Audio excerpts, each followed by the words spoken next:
Je salue tous les auditeurs de l'émission Kanguka. Mon nom est Chris Ndikumana. Aujourd'hui, nous sommes lundi. Vous êtes habitués que chaque lundi, je commence l'émission en remerciant toutes les personnes qui prient pour nous. Je remercie tous les intercesseurs, que ce soit ceux qui sont avec nous dans l'équipe Kanguka, mais aussi ceux que nous ne connaissons pas. Ils sont nombreux. Dieu a mis dans votre cœur de prier pour cette œuvre. Sachez que nous sommes ensemble dans la prière. Tout ce que nous sommes parvenus à accomplir jusqu'aujourd'hui, c'est grâce à la prière des saints. Nous sommes ensemble spirituellement. Que je vous fortifie. Continuez de prier pour cette œuvre car vos prières font que le camp de Satan soit pillé chaque jour. Beaucoup de personnes sont sauvées et d'autres sont délivrées, d'autres sont guéries de toutes sortes de maladies. Vous entendez les témoignages. Tout cela arrive grâce à vos prières. La prière fait que le plan de Dieu soit accompli. Je dis toujours à ceux qui prient pour nous de prier toujours pour l'équipe Kanguka. Nous sommes au nombre de 7 personnes qui travaillent à temps plein. Nous avons besoin de vos prières pour que nous puissions avoir la force spirituelle nécessaire ainsi que la force physique pour continuer à faire la volonté de Dieu. Lorsque vous priez pour nous, priez également pour les intercesseurs qui sont avec nous dans l'équipe Kanguka. Leur travail, c'est de prier uniquement. Priez aussi pour les partenaires de Kanguka. Nous sommes ensemble dans cette œuvre également. J'aimerais vous demander de lire dans 3 Jean au 1er chapitre. C'est le 3e livre de Jean au 1er chapitre.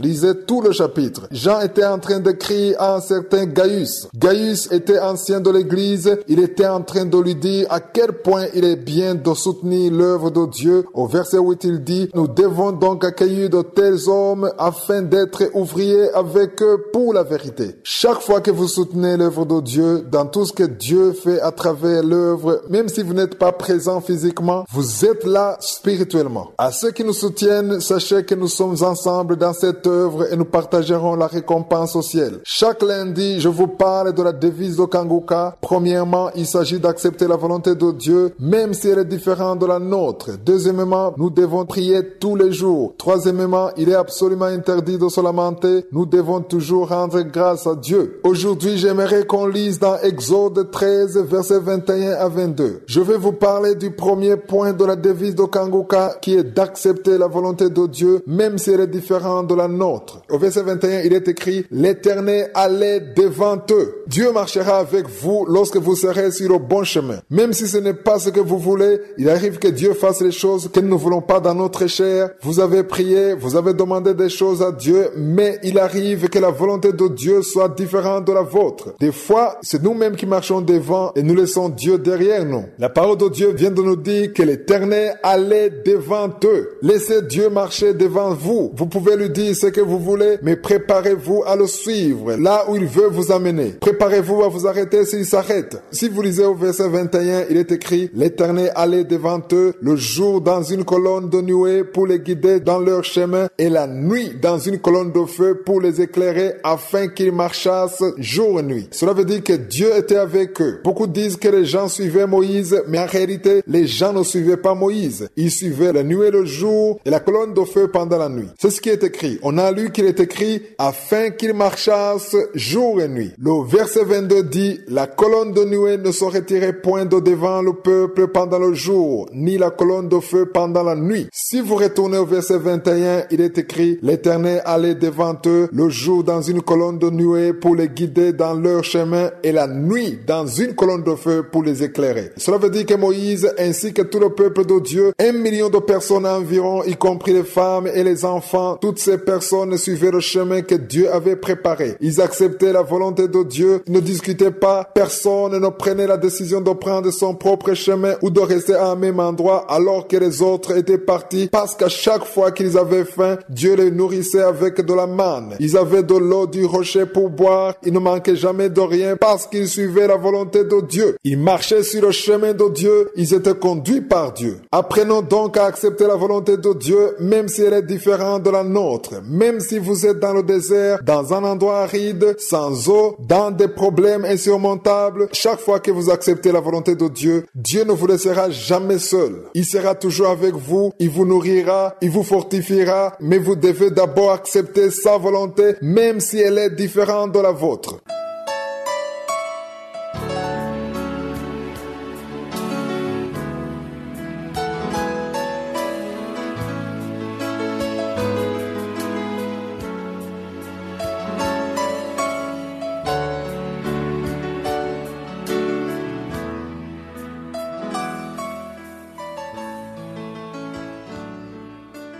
Nous sommes dans la deuxième partie de cette émission. Comme vous l'avez déjà suivi, nous avons commencé à faire l'étude biblique sur le livre de la Bible. Nous venons de passer un mois à étudier le livre de la Genèse. Il est important pour nous de connaître la parole de Dieu car elle est une arme. C'est elle qui vous permettra d'affronter n'importe quelle situation. Je ne connais pas votre vie. Je ne sais pas ce que vous faites comme travail. Peut-être êtes-vous serviteur de Dieu ou bien vous travaillez dans d'autres domaines. Ce qui est sûr, c'est que vous avez besoin de la parole de Dieu dans votre vie. Vous ne pouvez pas passer 2 ans, 3 ans alors que vous êtes sauvé sans jamais lire la parole de Dieu. Cette étude nous prendra peut-être du temps, mais il est important qu'on apprenne à lire la parole de Dieu. Vous devez comprendre ce que dit Dieu dans sa parole. Nous avons déjà vu, de par les passages que nous avons lus, que cette parole nous concerne encore aujourd'hui, même s'il s'agit de l'Ancienne Alliance. La parole de Dieu dit que l'Ancien Testament est l'ombre du Nouveau Testament. J'aimerais un peu éclaircir sur le nom de Enoch parce que certains ont eu la confusion. La fois passée, vendredi, je vous ai donné un message qu'il y a un autre audio qui corrige le premier. Parmi les enfants de Caïn, il y avait Enoch. Mais Enoch, le fils de Caïn, ce n'est pas le Enoch dont on parle qui a été enlevé au ciel. Celui qui n'a pas connu la mort, qui a été enlevé au ciel, qui a plu à Dieu, ce n'est pas Enoch, le fils de Caïn, dont nous lisons dans Genèse 4, 17.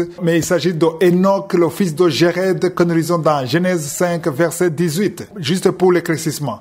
La fois passée, je vous ai demandé de lire les 5 chapitres qui suivent le 4e, c'est-à-dire le 5e, le 6e, le 7e, le 8e et même le 9e chapitre de la Genèse. Nous ne lirons pas chaque verset. Là, je m'adresse plus particulièrement à ceux qui n'ont pas suivi les premières parties de cet enseignement. Par chapitre, je trace des grandes lignes et je souligne ainsi ce que nous devons retenir par rapport à ce qu'on a lu. Ce n'est pas facile de faire ce triage parce que tout est nécessaire dans la parole de Dieu, mais je veux au moins que vous lisiez les chapitres que je vous demande de lire. Si vous avez lu les 5 chapitres, je vais maintenant vous aider à comprendre ce que vous avez lu pour que vous puissiez comprendre que cette parole vous est également adressée encore aujourd'hui. Le 5e chapitre commence en parlant de la bénédiction que Dieu a donnée à Adam et Ève. Si vous continuez à lire, vous verrez les enfants que Dieu a donnés à Adam. Les enfants qui à leur tour ont eu leurs propres enfants. À cette époque, les gens vivaient de nombreuses années. La Bible dit qu'Adam a vécu 930 ans. Dans la descendance d'Adam, nous allons nous intéresser à Enoch. Avant de parler d'Enoch, nous allons d'abord parler du fils d'Enoch qui est Méthusela. J'espère que vous êtes en train de prendre note. Enoch a eu un fils, il s'appelait Méthusela. Nous le voyons au verset 21 du 5e chapitre de la Genèse. Il est écrit Enoch, âgé de 75 ans, engendra Méthusela. Je me suis documenté pour voir ce que signifie son nom Méthusela. Son nom veut dire après la mort, il y aura un jugement. La compréhension de ce passage est d'une grande importance par la suite de cet enseignement. Dans la Bible, on nous parle de 2 hommes qui ne sont pas morts. Le premier est Enoch, le père de Méthusela, et l'autre c'est Élie. Au verset 24, nous lisons ceci. Enoch marcha avec Dieu, puis il ne fut plus, parce que Dieu le prit. Enoch n'a pas connu la mort. Demain, nous verrons ce que le fait qu'Enoch n'est pas mort peut signifier pour nous. C'est vrai, c'est une histoire de l'Ancien Testament, mais vous devez vous rappeler que tout ce qui est arrivé dans l'Ancien Testament veut encore dire quelque chose dans notre vie actuelle aujourd'hui. Nous verrons pourquoi Enoch n'est pas mort et ce que nous devons comprendre à partir de cette histoire. Que Jésus vous bénisse ainsi que vos familles. Nous continuerons demain.